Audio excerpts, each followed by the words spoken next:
Our workshop title today is Internal Family Systems, IFS, for Adult Children of Alcoholics, Reparenting from Self with Marie Tierney. In it, we will learn how IFS therapy aligns with ACA recovery and discover powerful tools for healing childhood trauma through self-reparenting.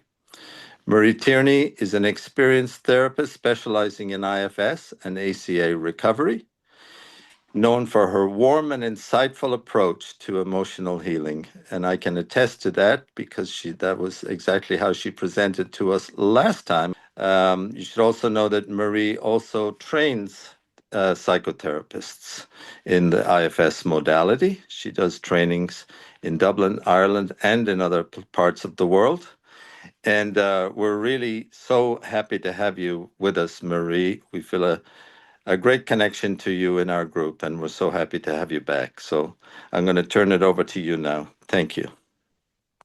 Oh, thank you, Patrick. And hello, everybody. It's really great to be here with you all this evening. It's evening time for me in Ireland. I'm on the west coast of Ireland in Galway.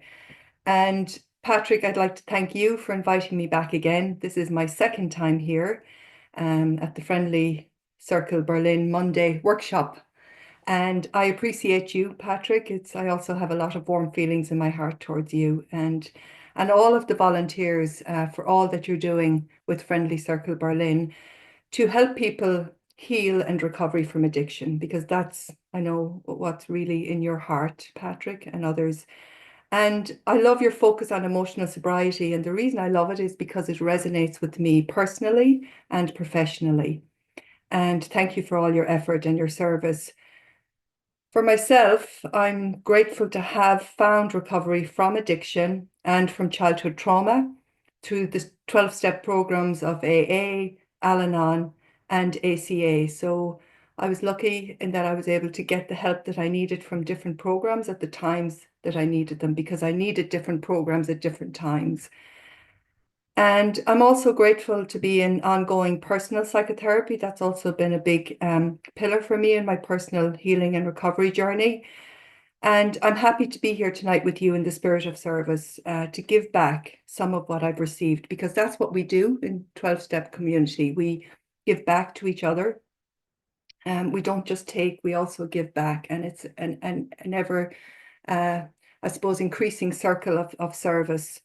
And I've received a lot from, as I said, from 12-step programs, but also from therapists. I've worked with different therapists over the years, and also from my IFS teachers, my trainers, and my colleagues.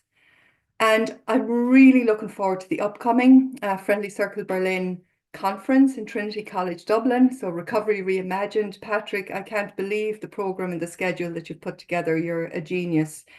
And Trinity College holds a very special place in my heart because it's where I studied pharmacy. That was my first career many, many years ago now.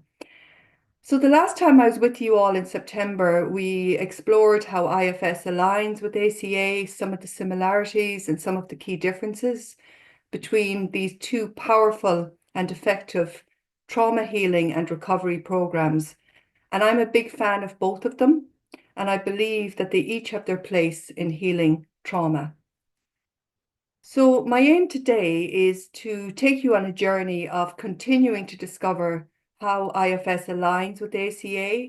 And in particular, the focus today will be to explore how reparenting our inner parts is key to recovery from trauma and addiction, and the importance of reparenting from self. And that's really what I want to help you to understand and maybe take away, is some beginning or even a deepening understanding of how to reparent from self, and how this compares to the ACA concept of the inner loving parent. So for anybody who knows ACA, what that means, but also for people who don't, maybe we'll talk about that. And in addition to talking about reparenting from self, I'd also like you to have a felt experience of what I'm talking about. So I don't want to just come here and talk at you and give you lots of information. I'm also going to invite you to go inside at different times during this evening and connect with your parts and with yourself. And the reason that I'm doing that is because that's how we best learn, is by doing and by experiencing IFS from the inside. And that's how we train on IFS training. So I'm going to bring some of that into the workshop this evening, because we cannot help our inner family of parts to heal by only reading or learning or talking about them. We need to connect with them. And when we really grasp this, when we truly grasp this and connect with our parts from self, we recover more fully. My hope is that you can learn something and take something useful away from today's talk that will help you in your recovery and healing journey, or stimulate you to find out more. This is just like a quick dip tonight, so it may be a starting point for you to find out more about ACA or IFS. It might be helpful to have some paper and a pen to hand if you don't already. Not so much for taking notes, but for some of the exercises that I'll be guiding you through. And it's a real privilege. I can't say that enough, to be here today talking to you about both of these powerful ways to heal childhood trauma. And I do invite you to listen with an open mind and to take what you like and leave the rest.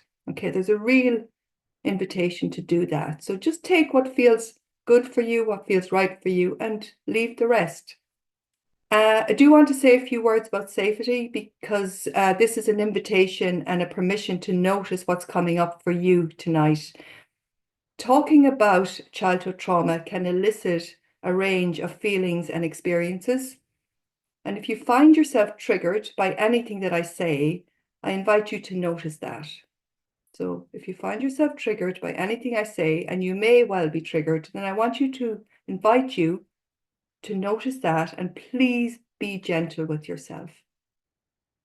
It's really important when we're doing this work, this deep work of recovery, healing from trauma, to really, even listening to it, to really, the invitation is to be gentle with yourself. And I also want to acknowledge the limitations of language. So language can sometimes feel excluding, although it's not my intention to exclude anybody. It's actually the opposite.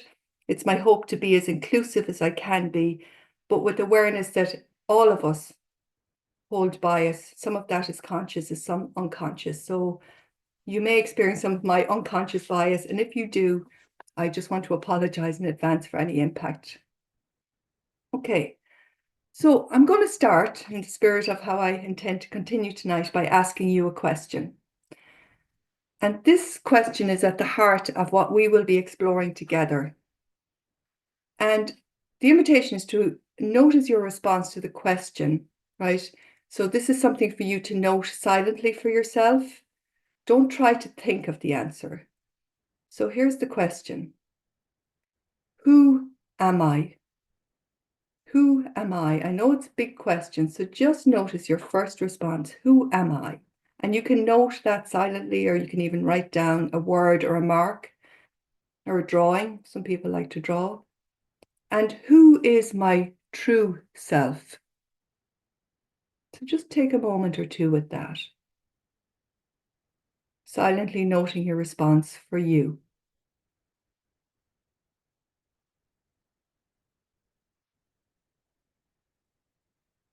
Okay. And this is something you can come back to, and I'll actually be coming back to it again at the end. So I'm going to invite you now to join me by going inside. And when I say going inside, going within, going inside, I'm going to bring you on a guided meditation. It's a short one. And this is the reason I'm doing this, is because this is what we do in IFS, and it's also what we do in ACA. So it'll take about 5 minutes. And as always, everything that I say is by invitation, or I encourage, or I'm asking you to do is by invitation. So please feel free to engage or not engage in this exercise as feels right for you today. We spend so much time in the external world, looking at screens, seeking outside validation. And I'm inviting you to be curious, what would happen if you spent more time inside yourself? So this practice is an invitation to go within. And this is the first step in getting to know your parts. To get to know yourself and your parts, you will need to become familiar with going inside yourself. So you can follow my invitation to do that now. If not, please ignore my voice and just be with yourself for the next few minutes in whatever way feels right for you. So taking a few moments to settle into your chair or whatever space you're in. And closing your eyes to remove any distractions, or if it doesn't feel safe to close your eyes, then just inviting you to soften your gaze. And taking a few deep breaths.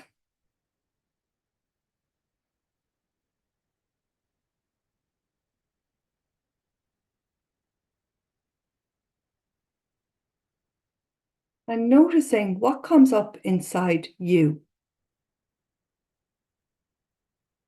Are there certain thoughts, emotions, sensations, or parts that show up?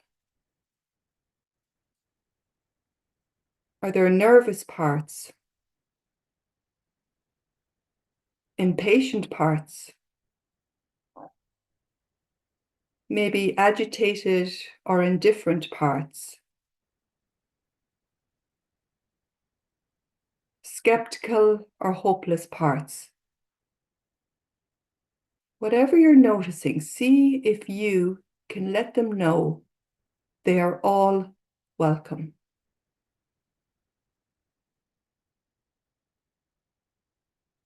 And whatever parts are showing up, see if you can focus on each part one by one. Whatever parts are present inside you in your internal system. And see if it's possible to move to curiosity, to staying open to any part or feeling that shows up.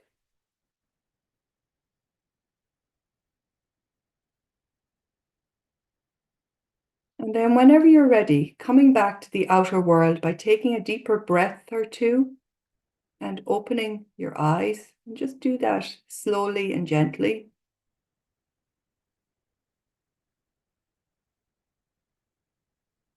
And just want you to know that I'm holding the space and we're all holding the space for each other here tonight, collectively. So take a mental snapshot of what you noticed on the inside.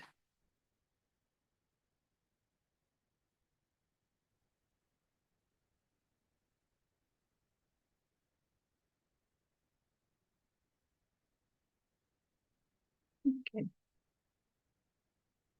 You see some people jotting down on the paper, whatever is you want to take a note of. And now I'm going to ask you to take a few moments to silently note the answer to this next question. And did it feel comfortable or uncomfortable for you to go inside?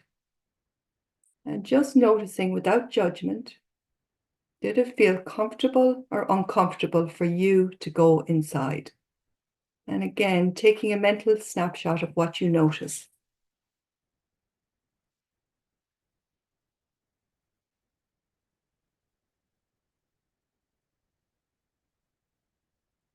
Okay. And this is something you can come back to later. So I'm going to shift again, and this now I'm going to kind of shift more to kind of for your thinking parts and your learning parts. So I'm going to take up from where I left off last September. I'm going by recapping briefly. I'm not going to go into everything I went into last time, obviously, because I don't have the time. But I'm also aware that there are people here tonight for the first time, or maybe people who didn't have a chance to or didn't know about the last time I was here.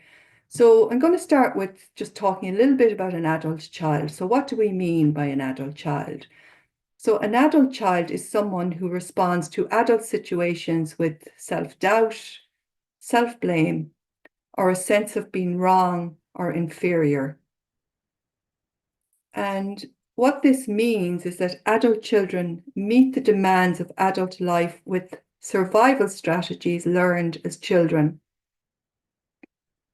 And these highly adaptive strategies helped us to survive childhood, but often they no longer serve us, and they can even impair our functioning as adults. And this can lead to problems such as depression, anxiety, and problems in relationships when we try to connect with other people. And this can be caused by some of the feelings left over from childhood or experienced in childhood, such as shame, abandonment, denial. And this can leave us feeling unsure of who we are as adults. And so that's just a quick overview of an adult child, what I mean by an adult child. And ACA, Adult Children of Alcoholics and Dysfunctional Families, is a 12-step trauma recovery program. And it uses a parts framework called reparenting to heal childhood trauma. And the solution in ACA is to become your own loving parent. And by doing that, you can break the family rules of don't talk, don't trust, don't feel, by learning to listen to yourself, to trust yourself, and feel your feelings. Now, very easy to say, really hard to do in practice, right?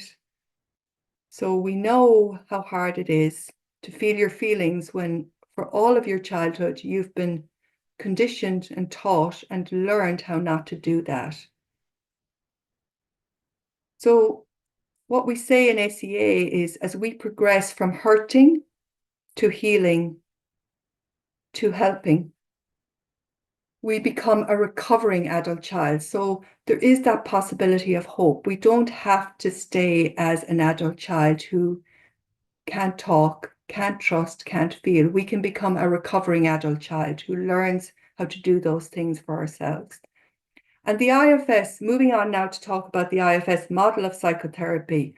And again, this is a brief overcap and review.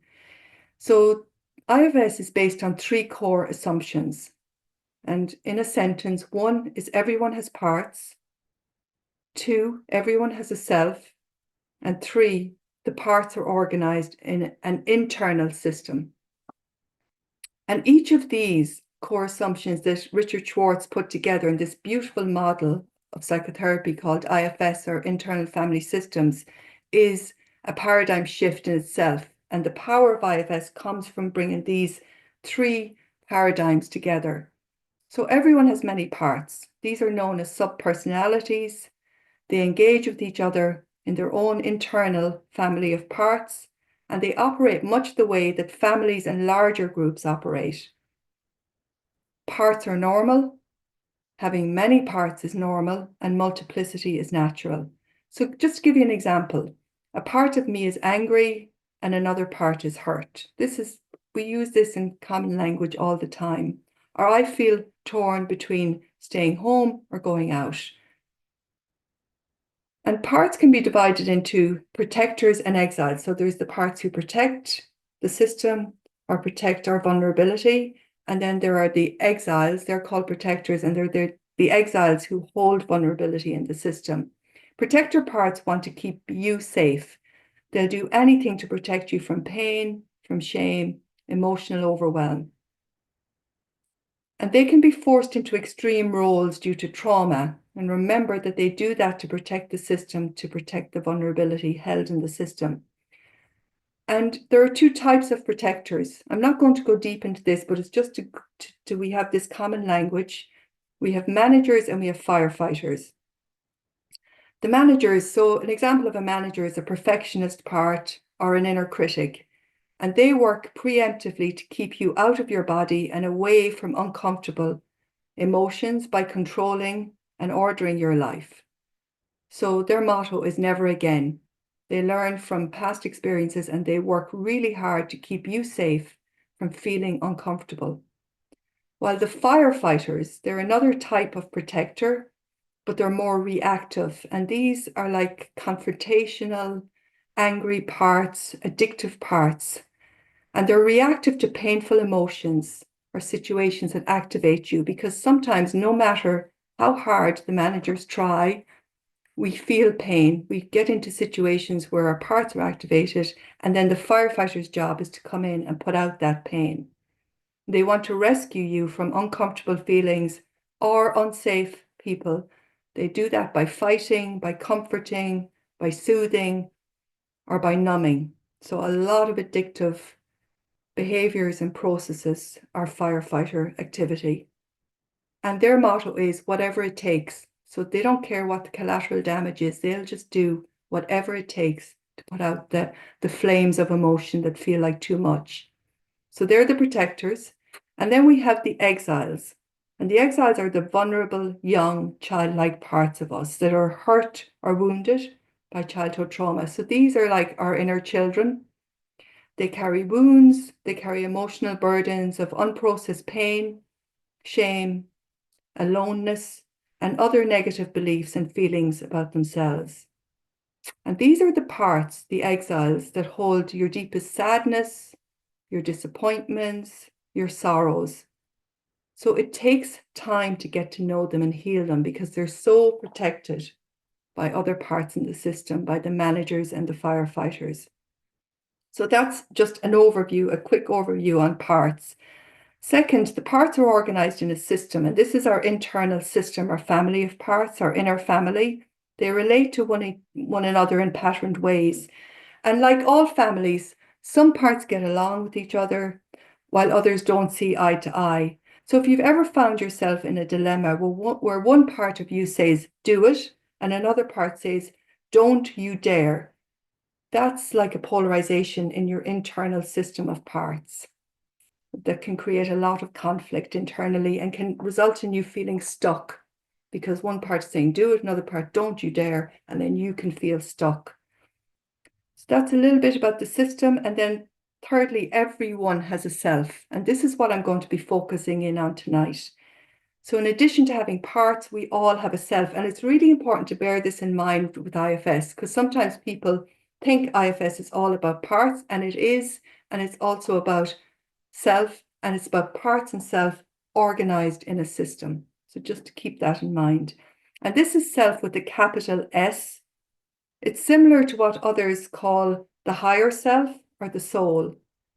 And Dick Schwartz has described self as the most important discovery and contribution of IFS. And I agree with that, actually. I think it's just what's so special about IFS is the idea of self. So in IFS, we talk about self, we talk about self-energy, and we talk about self-leadership. They're all aspects of self. This self with the capital S. And self is the core. It's the core of who you are. And again, what's so revolutionary is self cannot be damaged. We're born with self-energy. It's not something that has to be developed or worked on. And self has the ability to heal your parts. So everything you need for healing is already inside you.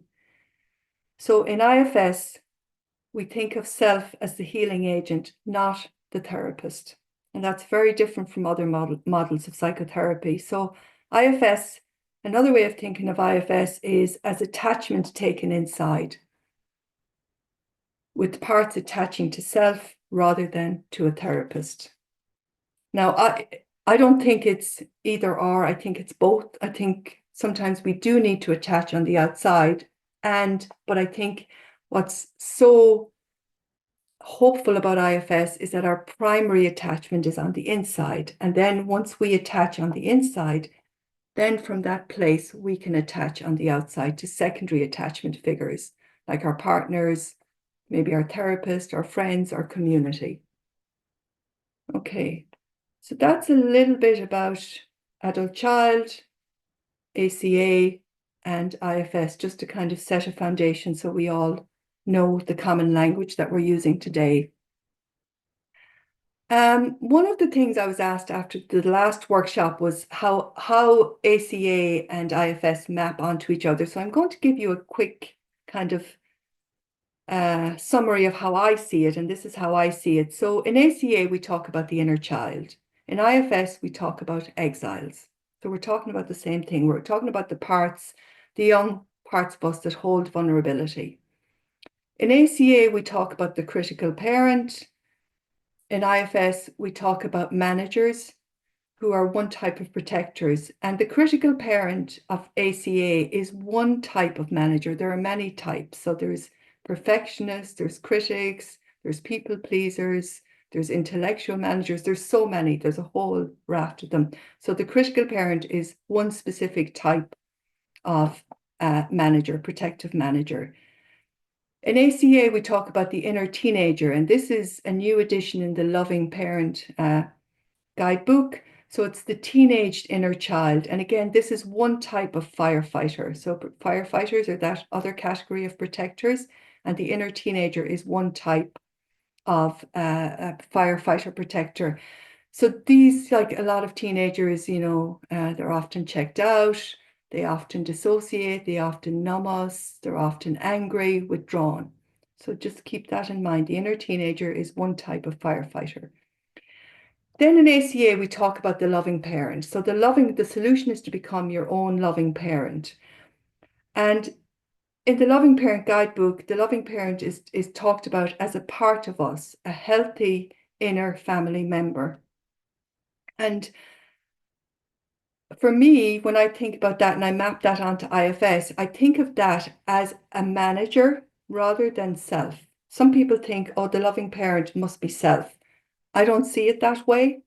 And I'll tell you why, because I think the loving parent is more like an unburdened manager. So a manager who maybe has been unburdened of some of the responsibility that it's holding for caring or caretaking, or it can also be thought of as a parentified child. Because how do we learn how to be a loving parent? Well, in ACA, it's talked about that we can develop that from the part of us that took action to care for ourselves as children and which can be awakened in recovery. That for me is not quite the same as self or self energy. I do think it depends on what the intention of the part is, but that's a whole other talk that I'm not going to go into today. I just want to stay at a high level here. Another term that's used in ACA is true self. So what is true self? So this is where it gets a little bit confusing. So bear with me and I'll try to be as clear as I can be. So when we look in the ACA, the Big Red Book, or when we look in the Loving Parent Guidebook, true self is described as the loving parent or an inner child. Okay. So it says the loving parent can be seen as an aspect of our true selves. Yeah, I get that. Or some ACA members call the inner child the true self. I think the inner child can have an aspect of the true self. I don't think it's the same. So I think the true self that's really talked about in ACA is more like the self of IFS, but not in the way that it's defined in ACA. So I said, it can be a little bit confusing. So I don't want to get this to be too confusing, but just bear this in mind. When we talk about loving parent and true self, they can be similar to the self of IFS or they can be different. Then we also talk about the higher power, and this is what's known in IFS as bigger self. So it's a power greater than us, or God as we understand God. Some people have problems with the word God, so I like to think about a higher power or a greater power or a bigger self. And then ACA also talks about false self. So it talks about false self as the addicted or codependent self. And for me, this is what we're talking about in IFS as protectors and exiles. So there are parts of us that aren't self, that are different from self. And then finally, the last term, and again, this is just to help you understand. So we have this common language. We talk about reparenting in ACA, and this is looking within and recognizing the loving voice inside. In IFS, we talk about parts work, and we have a pathway for healing that's called the 6 Fs and the healing steps, which is very similar to reparenting. Not quite the same, but there's a lot of overlap. Okay, so that's kind of just mapping IFS or ACA onto IFS. So before I go on to talking about self, I'm just going to talk a little bit for a few moments about IFS as a life practice. So in addition to being a model of psychotherapy that can be used with individuals, with couples, and with groups, IFS can also become a life practice. And I hope you can really take some of this away today. the idea of IFS as a life practice.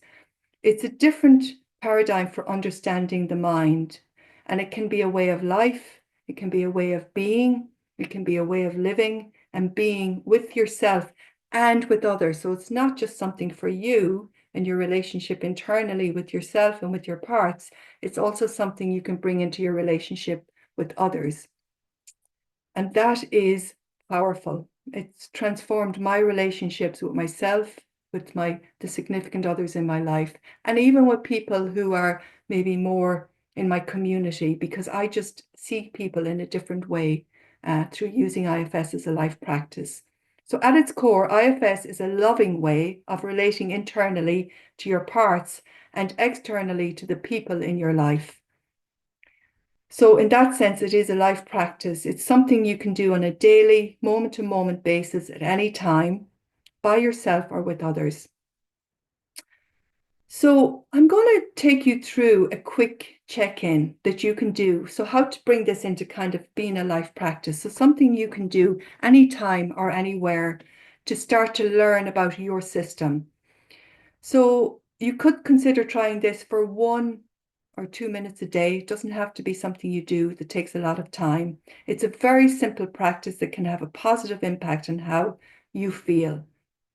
And your parts will feel more comfortable showing themselves, knowing that you are interested and wanting to connect with them. So this quick check-in can help you feel more connected to your parts throughout the day, and for your parts to build trust with you, because that's what's often taken away when we grow up with addiction and dysfunction. So again, an invitation to just take a moment to pause. This is a very short going inside. Breathe, take a breath, and then notice.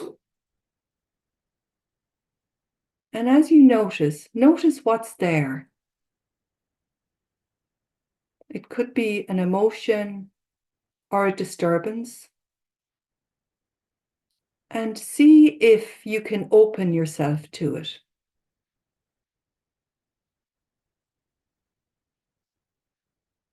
And see if you can let the parts know you're there to connect with them.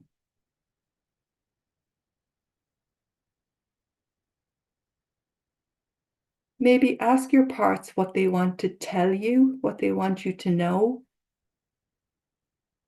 And don't think, just wait for an answer and see if an answer comes. You may get one, you may not, but just hold space and see if you can listen for an answer. What do your parts want to tell you?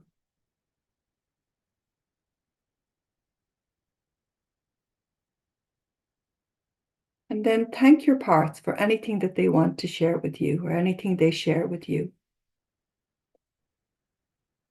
Just take a moment and thank them if they were able to share anything.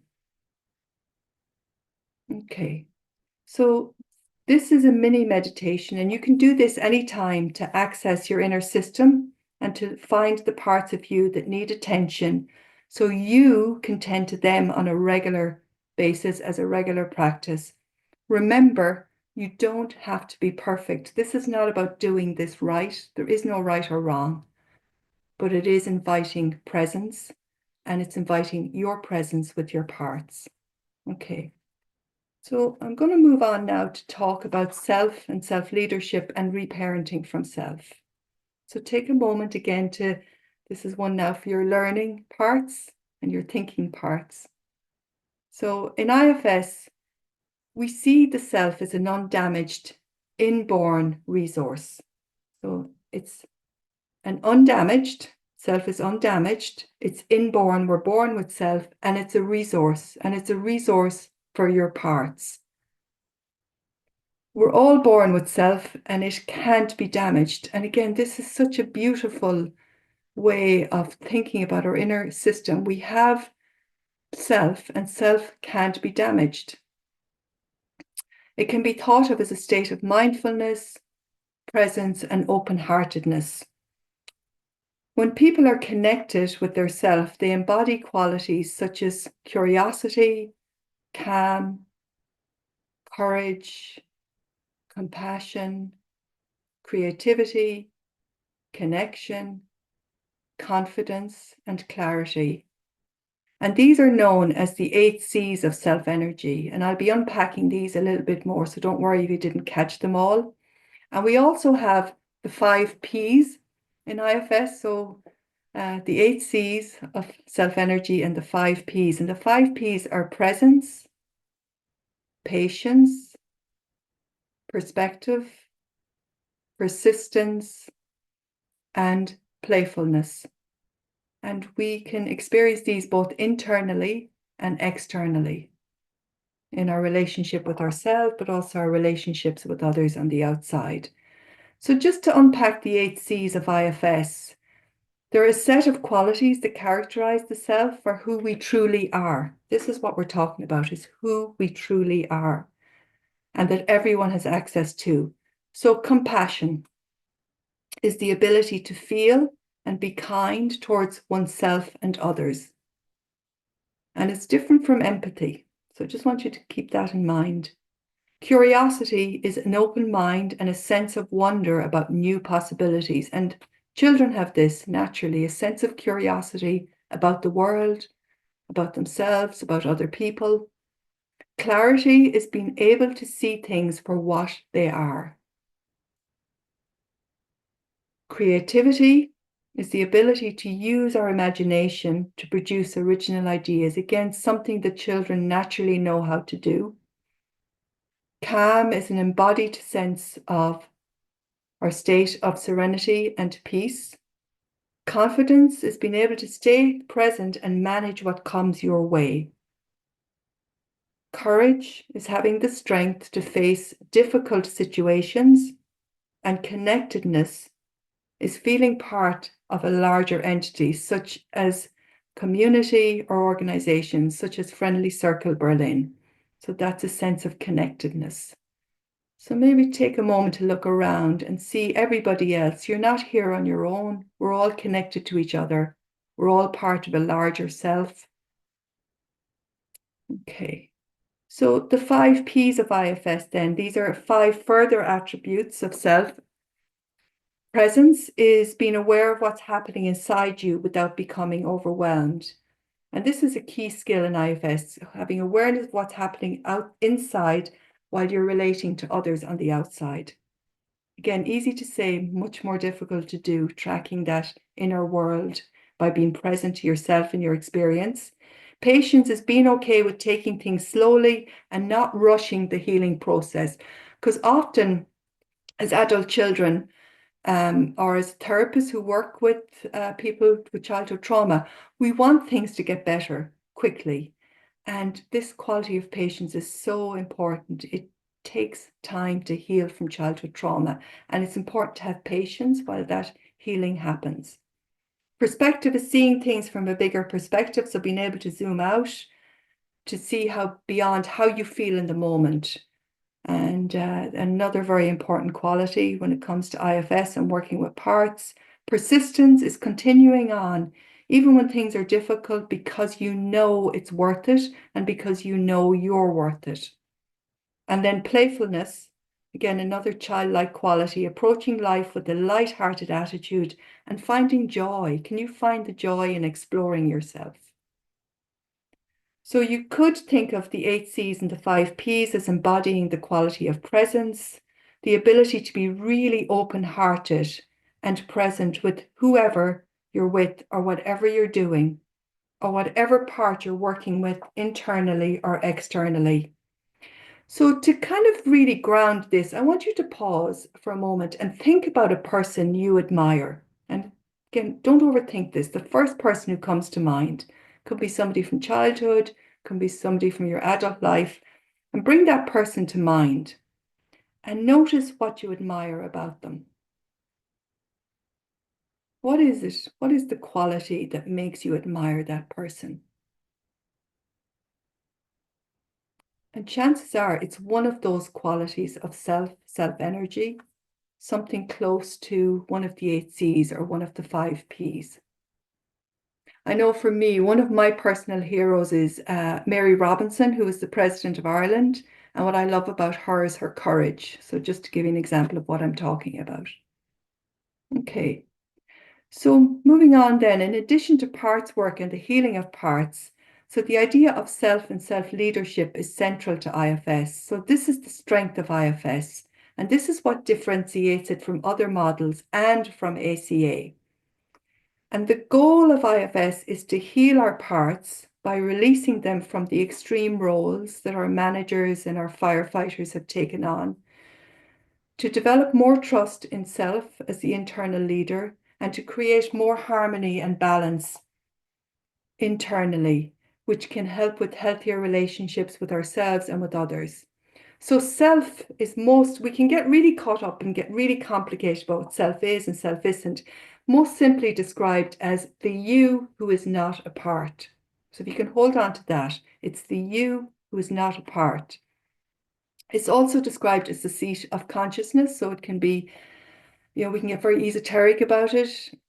For some people that resonates, for some people it doesn't. So just see what lands for you. So what was helpful to me was when I heard about how Dick learned about self, and he learned about self when he listened to what his clients told him. And as he began to listen to his clients talking about their parts, but also not only their parts, but also this idea that the parts, as they began to step back, they noticed that there was an energy that was not a part, and his clients began to refer to this as my true self. So Dick stayed curious, he listened more and more to his clients, and he began to hear the qualities of this energy of self, or this ability for people to unblend and separate and to tap into something much bigger, much wiser, and much more healing. And when he asked his clients about this one, the part that wasn't a part, they all gave a variation of the following reply. That's not a part like those other voices are. That's more of who I really am. That's myself.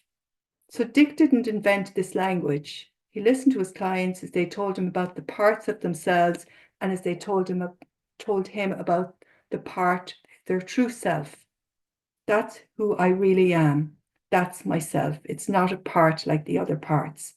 So self is a state of being. It's who we are at our core. And the access to self exists in everyone. It's the natural leader of the system. It's the source of inner healing.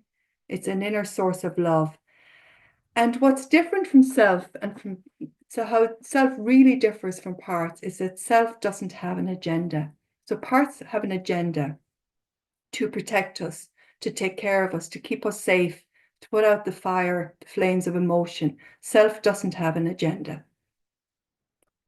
It's in everyone, it knows how to heal, and it's just beneath the surface of the part. So we don't have to work hard to develop it. It pops out spontaneously when the parts open space. And this is at the heart of IFS and the way that IFS healing happens. So self is neither created nor cultivated. It cannot be destroyed. It's intrinsic and it's present from birth. So just to develop that a little bit, so beneath the surface of the protective parts of trauma survivors, there exists this undamaged essence, this self that is confident, curious, and calm. It's a self that has been sheltered from destruction by the various protectors that have emerged in their efforts to ensure survival. Okay. And once these protectors trust that it's safe to separate, then the self will spontaneously emerge. So we say it's a constraint releasing model. So we don't need to develop self, but what we do in IFS is we help the parts to separate, to unblend, to make space for the self that's naturally there to emerge. So it's like the metaphor of the sun and the clouds. The sun is always there in the sky, but sometimes it's covered over by the clouds. Like self is always there, but sometimes it gets covered over by parts. And the deep inner healing occurs in the presence of self or self energy. So parts can't heal. This is what we believe in IFS. Parts cannot heal. They can do some of the work of healing, but it's the self who is the healing agent or the healing force in IFS. It's also the seat of consciousness. It's not a part, it's you. and everyone has a self and it's not broken. Okay, so from a secular perspective, self is our inner wisdom, it's our inner healer, it's our true self. And from a spiritual perspective, self can be thought of as our spirit, our soul, our Buddha nature, or our higher power. Okay. So one way that I access my self energy is by going out to nature. So I love to hill walk. I love to hill walk in the west of Ireland. I was out hill walking yesterday along the shores of Killary Harbour. It was a beautiful day despite the rain. So the reason I go hill walking is because it just makes me feel good about myself and it helps me to access self energy. So if I'm having a hard day, if I have parts of me that are struggling with something, I go outside into my garden. The moment I have frogs who are spawning in my frog pond, and I just love to go out and just watch them because it helps me to just separate or unblend from parts maybe that are having a bad day or somebody has said something or upset me or hurt me. So this is how I experience self-energy. And I know Tian was here last week and she talked a lot about the importance of having a design for living where we go out every day or at least 3 or 4 times a day to walk, to be in nature, because that helps us to access self, who we really are. So I just want to say something as well about the God word and the higher power. So when I came to ACA first and AA, I really struggled with the idea of God and even with the higher power. And it took me a while, but I grappled with it and it took me a while because I grew up in an authoritarian home. And the turning point for me came when I realized that that higher power or God that was being talked about is actually inside me. So in a way, I kind of figured out that I was already getting access to my self energy, like Dick listened to his clients when they told him self is not a part. I realized that the God and the higher power that was being talked about, at first I took the meeting as my higher power. And then the real turning point was when I discovered that that higher power and that God that I'd always thought about as outside me was actually inside me. So it's this, I was getting access to self. I was learning what self is through meetings, through a higher power, a greater power, a bigger self. So recognizing the higher power is inside me was really so important. So reparenting your parts, healing happens for your younger parts when you're able to show them love and compassion from your self energy. And the self can provide your parts with the love that you may have wanted as a child but didn't receive. And this is why we say it's the healing energy in IFS. So now that you're aware of yourself and your parts, you can reparent your parts. You can show them the tenderness and the care that they're longing for. And as I said before, this can take time. And to do this, you need to be connected to yourself. And remember, the best way to know if you're being self-led and connected to yourself is to just see if you're feeling any of the 8 C's, the qualities of self: calm, clarity, confidence, curiosity, connectedness, creativity, compassion, and courage. And IFS recognizes that it's the presence of self-energy that creates safety for parts and whose presence facilitates healing. Nobody is in self 100% of the time. So we don't expect anybody to be in self. It's not possible because we have parts and we have self. They're organized in a system.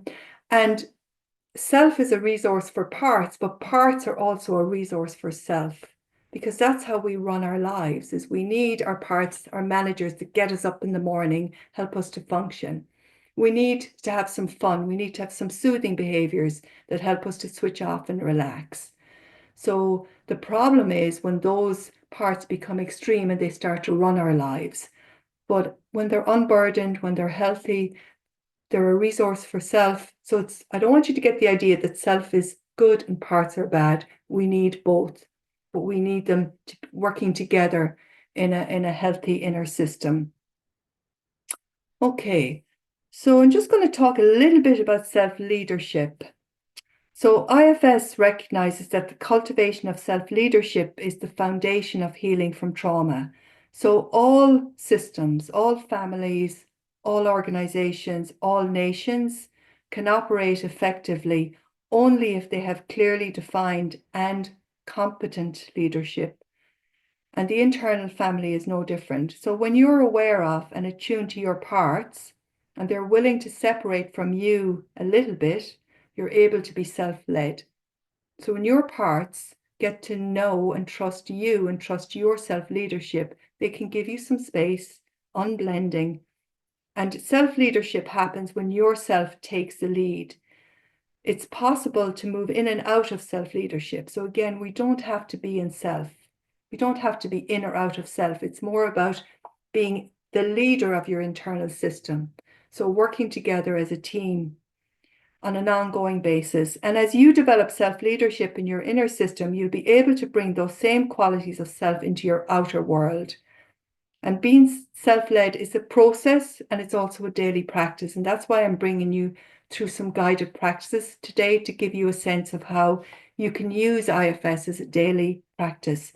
And by practicing self-leadership, you're making a difference in your life, in your work, and in the world. So IFS really focuses on cultivating a relationship between the self and the various protective parts to heal the exiles that they protect.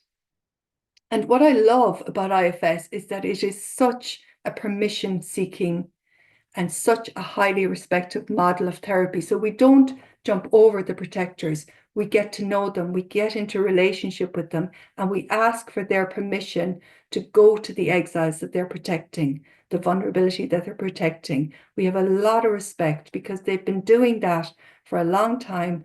They've helped us to survive. And when they start to trust you, to trust the self, then they will give you permission to go to the exiles and to heal the exiles. And what's really great about that for the protectors is that then the protectors also can unburden. They don't have to feel so responsible. They don't have to be so critical of you. They don't have to be so people pleasing. They don't have to be doing all of those things that they've been doing to help you to survive, but may no longer be working. So what makes IFS AC different to ACA, and I don't think it's better, I think it's different, is how self is described as the one who's not a part and the leader of our internal system, whereas ACA describes the loving parent as an aspect of our true self or a healthy part of our inner family.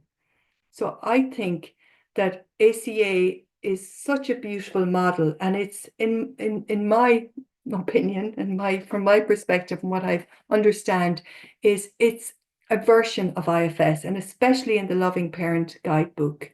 And it's a beautiful step towards the healing that we need in our systems when we've grown up as adult children. So I don't think one is better than the other. I think they work beautifully together because ACA is it's a 12-step program. It's freely accessible. It's available to all. So it's a community of people who work together, fellow travelers who help each other to heal in community. IFS is a model of psychotherapy that can also be a life practice. So sometimes, even though for me, I know I was going to ACA, I went to AA, I went to ACA, I still needed outside help. I still needed the help of a therapist.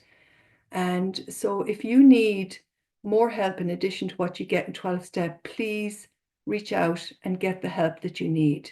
Working with a good therapist, whether that's an IFS therapist or another type of therapist, can be life-saving for adult children. So just really encourage you to get the help, whatever help you need, because it's your healing journey. Okay, so as I move towards closing today, I am going to do a little meditation, when I say a little meditation, it's about 5 minutes and it's called a courage meditation. And this is to give you a sense of what I'm talking about, a felt sense of self. So true courage, and we say true courage, it can be one of the most difficult qualities of the self to access. And I think it's probably the most important one for adult children. So this meditation will help you to learn to embody courage and other qualities of the self. And remember that these attributes are always there inside you. I hope you can really hear that and take that away from tonight. And with practice, you can access this self energy anytime, anywhere.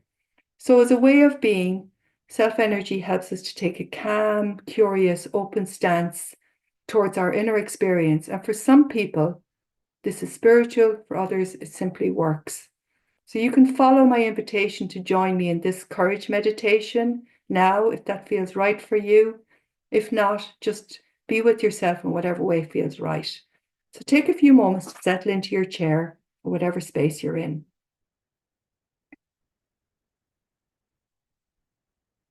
And maybe close your eyes if that feels safe to remove any distractions, or if it doesn't feel safe to close your eyes, maybe soften your gaze. And take a few deep breaths.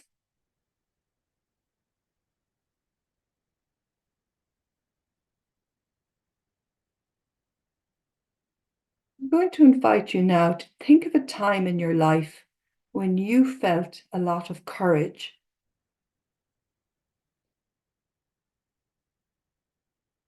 Maybe it was a time when you had the courage to act or speak about something scary.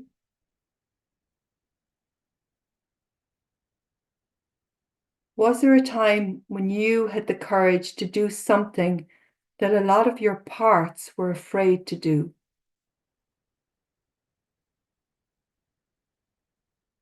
So take some time to scan through your past. Look at different points until you find the time that feels right for you.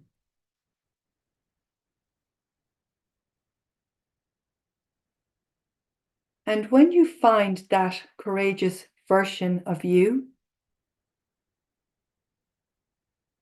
see if you can invite that person to be in a room by themselves. And see if you can look at that person through a window. That version of you, that courageous version of you.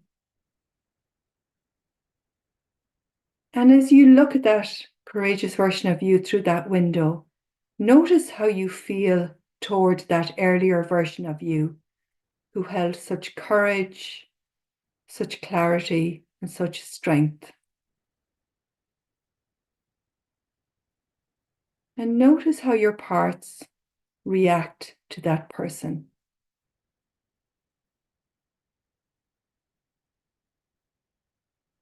And see if it's possible, if they'd be willing to embody that quality again, to allow you to enter into that space, even though circumstances are different now.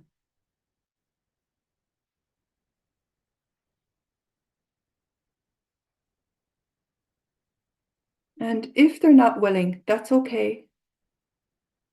You can just explore their fears about what would happen if you embodied that quality of self, that quality of courage, even for a little while. And if they are willing, then go ahead and enter the room and step into that person's body and feel that courage in your body now.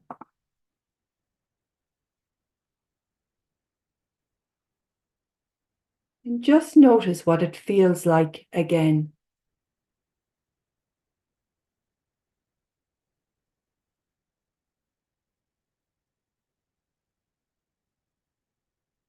And notice how your parts react to your being in that courageous state again.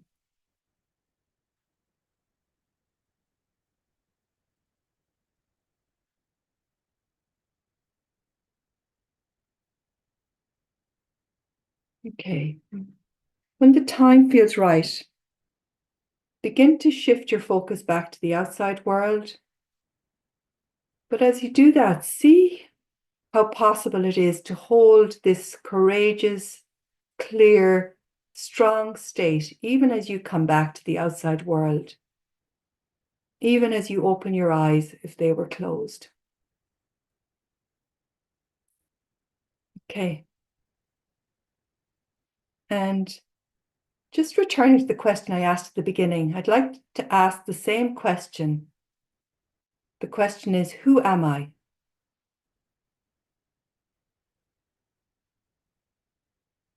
Who is my true self? And once again, don't try to think of the answer. Just see what answer emerges spontaneously and just silently noting your response to the question for yourself. Okay. So I'm aware of time, and I am moving towards the close tonight. And I'd like to close with a quote from Tony A. And Tony A was the founder, one of the main founders, the main founder of ACA. And this quote comes from his book called The Laundry List. So just see if you can listen. It's a short quote. And Tony says, "We cannot return to childhood and ask our parents to love us in the way we needed to be loved. It just can't be done. We need to learn how to nurture and fulfill ourselves. We need to look within, find the origins of our feelings, and come to understand our difficulties and the role we play in causing them." Okay, and finally, I am going to leave you with the 6 C's of ACoA. So we had the 8 C's of IFS and the 5 P's, and now we have the 6 C's of ACoA. People may know this already. I didn't cause it. I can't control it. I can't cure it. I can take care of myself. I can communicate my feelings, and I can make healthy choices. And there is a 7th C, which is, wait for this one, I can celebrate me. Isn't that beautiful? I can celebrate me. So I'm going to encourage you all to take a moment to celebrate you. To celebrate you, the you who's not a part, and to celebrate your parts, because you need all of them. And thank you. I'm going to hand back to Patrick. Thank you, Marie. That was just beautiful.